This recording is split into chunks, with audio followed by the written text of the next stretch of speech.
para todo mundo falando da Parashá, o Rabbeinu Roni Hadid. A gente está na Parashá Noach. Noach é a Parashá do dilúvio. É uma mudança tremenda, enorme que aconteceu no mundo quando todo mundo foi aniquilado, reconstruído de novo a partir de Noach e os seus filhos. E dentro dessa bagunça toda, né, acho que a gente falou no passado sobre isso, um midrash famoso também que fala que quando Noach saiu da Teivá, ele encontrou um mundo novo e tudo acabado, né, e ele recebeu aquele choque, né, entendeu finalmente, né, interiorizou que desgraça aconteceu no mundo, né, ele disse, puxa vida, Deus, né, o que aconteceu aqui, né, e Deus virou para ele e falou, eu esperava que você fizesse um pouco mais para tentar salvar a humanidade também. Como quem dizendo, o homem também poderia fazer alguma coisa a mais, não sou só eu. Você tem também teu livre-arbítrio que poderia ter feito alguma coisa e um pouco mais de esforço, mas esse é um caso à parte que tem que ser falado.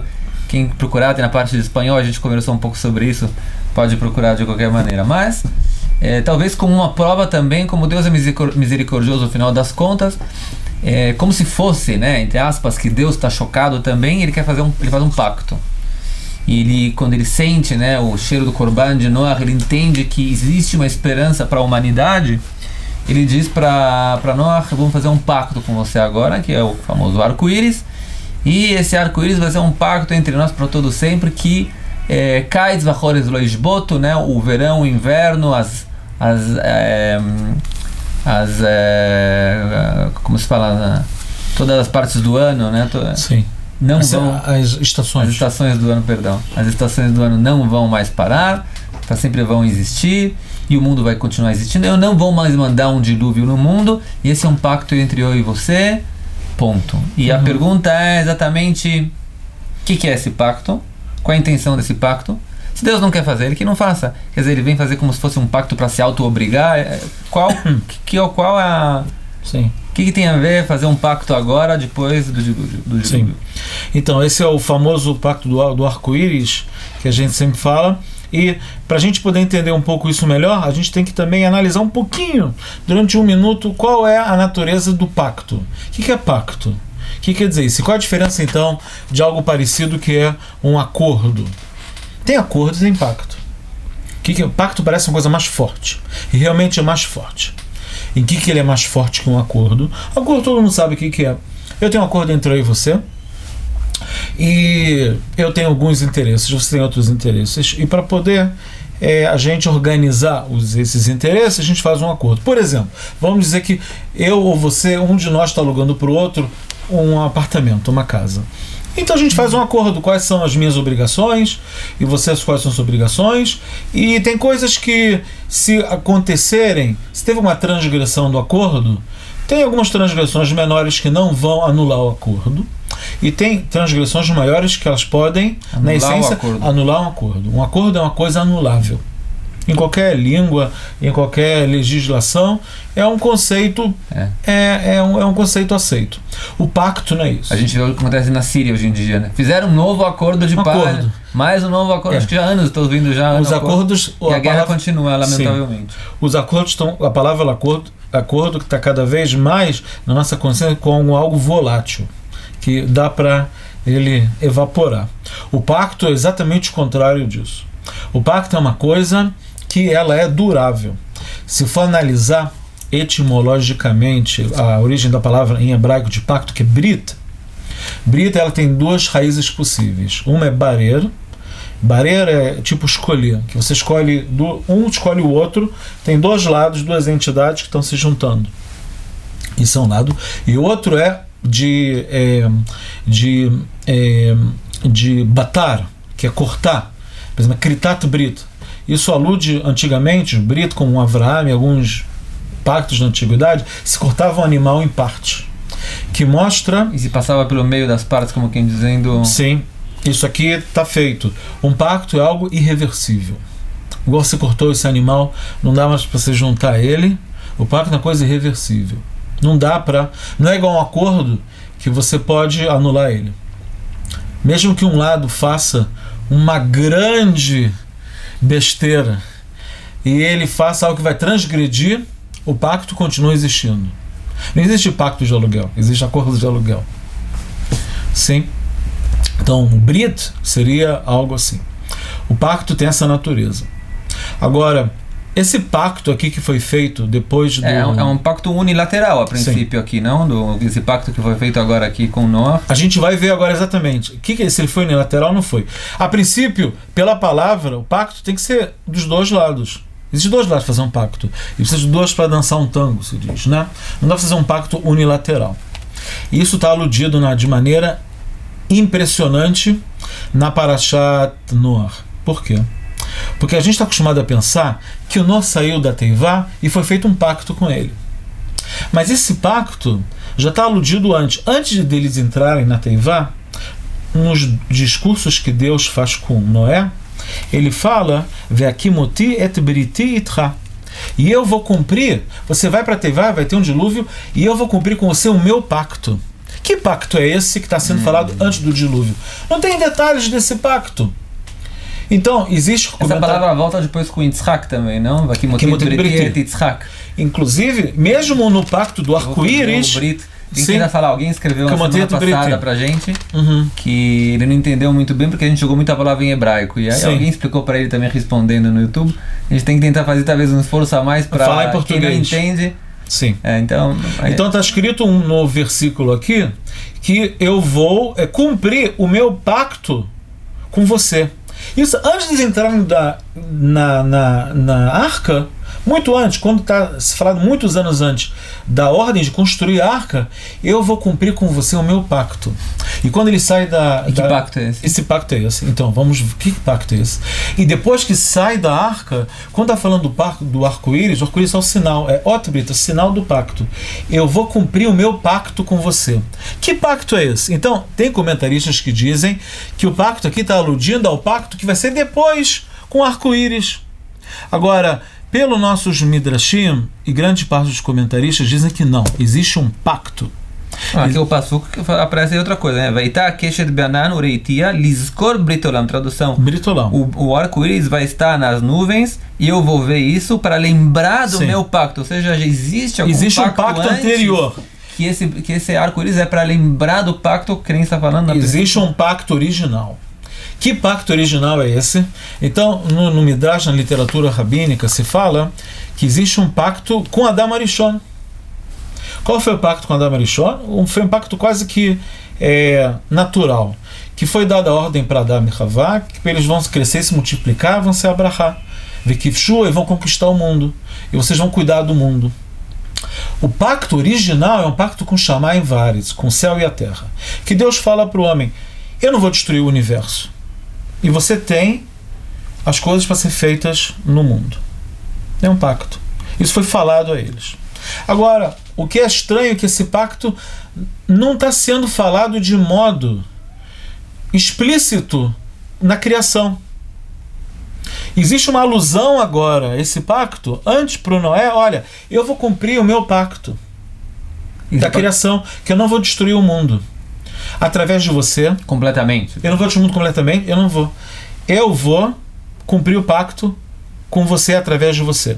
Qual pacto? O meu pacto anterior. O meu pacto primordial de não destruir o mundo. Agora, se é assim, se já tem um pacto... Mas tem um acréscimo aqui nesse pacto. O que é esse acréscimo que tem? Que o pacto era: não vou destruir o mundo todo, mas uma parte eu posso destruir. Exatamente. Esse pacto novo talvez vem dizer agora, então, tem um pacto novo. Não só que eu não vou destruir todo mundo, como também não vou mais fazer uma destruição. Exatamente. Eu não vou mais fazer um dilúvio para destruir todo mundo e usar só uma família para mantê-la como viva. O pacto do arco-íris é um pacto que ele tem uma camada a mais. Ele tem um reduto, ele tem uma inovação em relação ao pacto básico. O pacto básico, Deus, ele, como é um pacto, ele não destruiu, ele não violou o pacto, porque ele não destruiu o mundo. Mesmo que ele trouxe o dilúvio, o pacto de não destruir o universo foi cumprido. O pacto do arco-íris é para dizer que essa maneira que eu quase destruí o mundo do dilúvio, eu não vou mais usar ela. Ela não vai mais acontecer. Por quê? Por quê? Porque, em alguns motivos. Um motivo principal, talvez, é esse que você abriu com as primeiras palavras hoje da conversa. Que Noé e a família dele vê um mundo desolado quando sai.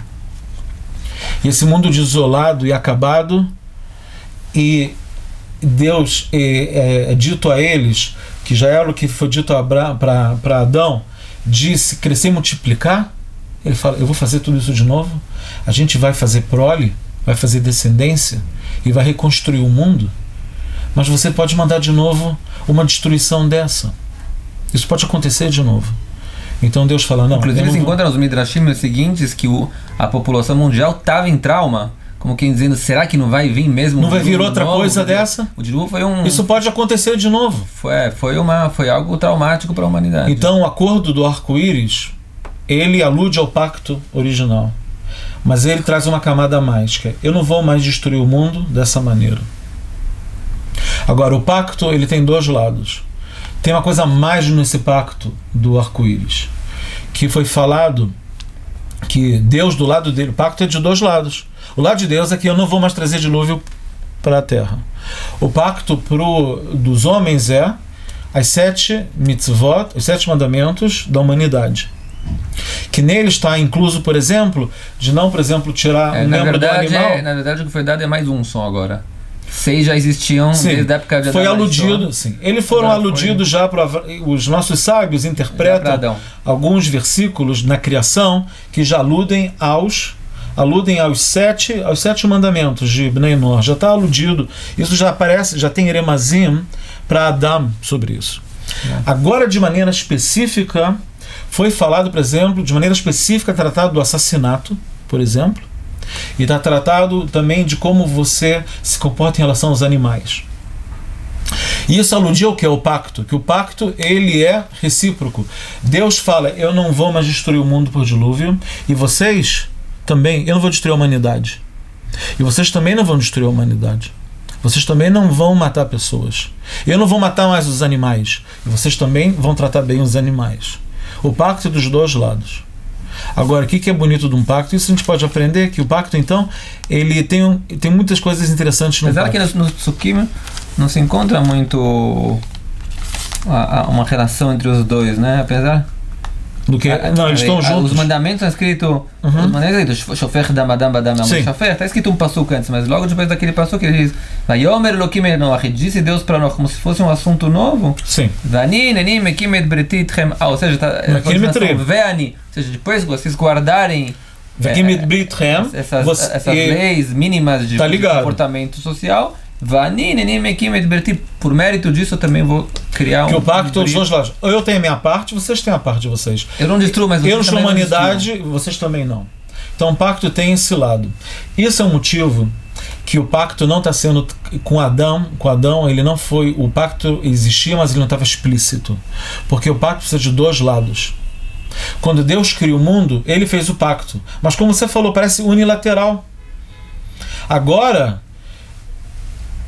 teve um pedido para o pacto existir. Qual foi o pedido? O pedido foi que quando Noach sai da Teivá, ele faz sacrifícios.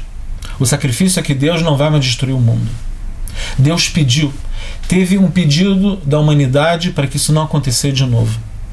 Porque teve um pedido da humanidade, agora é o momento de... Então, vocês querem? Então a gente vai fazer... Eu vou cumprir o meu pacto, e agora eu vou botar até uma camada a mais no pacto. Mas agora eu estou falando explicitamente do pacto com vocês. Com Adão eu não falei porque era algo unilateral. Ainda a humanidade não estava preparada para... Agora houve um pedido. Não destrua o mundo. E agora, nesse mundo isolado, a gente vai popular o mundo. A gente vai construir o mundo. E você não destrói e a gente também não vai destruir. Então isso é muito bonito no pacto, que tem esses dois lados. O pacto é inviolável. Não dá para inviolar o mundo. Deus não vai destruir de novo o universo, quer dizer, não vai com um dilúvio, e o homem também não pode fazer assassinatos a esmo. As 7 mandamentos para os filhos de Noé, que são mandados para a humanidade, universais, eles são todos ligados à manutenção da humanidade. Justiça, não ter assassinato, não matar animais de maneira indiscriminada, adultério, tudo que pode levar à destruição do mundo está ligado a isso. E Deus vai cumprir a parte dele. Eu só queria falar uma coisa a mais. O que é importante da gente entender do pacto em relação a nós? Que a gente, a nível pessoal, também vive numa situação de pacto. Deus, igual ele mantém o mundo, a humanidade, e não vai destruir, Deus tem um pacto com a gente que Ele não vai me matar a cada momento. Tem uma hora que eu vou morrer. Mas, por enquanto, tem um pacto. Você fala para Deus, deixa eu fazer minhas coisas e me deixa aqui por enquanto. E existe um pacto, assim, silencioso. Agora, a natureza de um pacto é um objetivo comum. Você não pode se apoiar num pacto que tem, que Deus não vai te destruir. Fazer o que quiser. Fazer o que você quiser. Não é assim, o pacto não funciona assim. Existe uma mensagem subliminal no pacto, existe um pacto, mas o pacto é um objetivo comum. Igual o pacto aqui é a manutenção da humanidade. Qual é o pacto que você tem com Deus? Deus não vai destruir. Por favor, Deus, deixa eu viver mais um pouquinho. Ou etc, etc. Tudo bem. Existe uma disposição divina que tem um pacto individual entre o indivíduo e o Criador dele. Mas esse pacto, ele tá escrito dele, o fundamento dele que tenha um interesse comum entre você e Deus. Qual é o interesse comum? Se você não sabe, então um dos primeiros objetivos teus é descobrir qual é. Então as pessoas, de modo geral, que a gente já falou muitas vezes aqui, ela tem deveres gerais e tem deveres pessoais que estão ligados à tua missão na Terra, que você tem que descobrir e saber. Se você fizer isso, tem grandes chances que o pacto pode ser mantido a longo prazo. Eu acho, talvez para completar, talvez pensando assim em voz alta também, eu acho que existe um terceiro nível de pacto ainda. Ou seja, o primeiro pacto seria o pacto unilateral. O segundo seria um pacto mais abrangente, um pouco bilateral também, como quer dizer, eu não vou destruir o mundo todo, mas se uma pessoa em particular se comporta mal, Isso no mesmo caso. por exemplo, né, Sodoma e Gomorra foram destruídos. Sim. Apesar que existe o pacto, tá bom, mas uma cidade inteira que pecou, Deus apagou essas duas cidades. Local. Que o Ramban escreve que foi porque eles estavam em Israel tem que se comportar melhor, porque no final das contas é o palácio do rei, etc, etc, tudo bem. E talvez, na minha opinião, existe um terceiro pacto, que esse é o nível de pacto que Abraão recebeu com Deus. E isso eu me lembro, há muito tempo atrás, eu estou abrangendo o que ele me falou uma vez a gente estava na classe do Rabino Dishi de São Paulo, e veio o sogro dele, esqueci o nome dele, eu falo o nome dele também, né? Ele sentou na mesa, ele falou, o que tinha de especial em Avraham Avinu? Não é Parashá ainda, né? Mas o que tinha de especial em Avraham Avinu? E alguém falou que ele era o primeiro monoteísta do mundo. Ele falou, que primeiro monoteísta? Noah não era monoteísta, Adão não era monoteísta, Shem não era monoteísta, monoteísmo existia no mundo. Talvez ele abrangeu mais a ideia do monoteísmo no mundo, mas ele não foi o primeiro monoteísta, não foi quem trouxe monoteísmo para o mundo. O que foi importante dele? Ele falou, não, ele fez um pacto com Deus. Fazer um pacto com Deus é uma coisa mais complexa. E aí eu comecei a pensar agora, quando a gente falou, mas calma, Noah também fez um pacto com Deus. O que Abraão acrescentou nesse pacto com Deus? Na minha opinião, pensando agora em voz alta... Deixa pra semana que vem isso. Deixa pra semana que vem? Não, você pode começar o assunto, a gente pode desenvolver ele semana que vem. Sabe o que? A gente começa nesse ponto na semana que vem, então, calma, para as pessoas ficarem... Em suspense e a gente continua na semana que vem, que a gente já passou do tempo também. Shabbat Shalom. Então, vocês estão convidados na semana que vem a acompanhar o pacto de Abraão comparado com o pacto de Noah. Para todo mundo, Shabbat Shalom. Shabbat Shalom.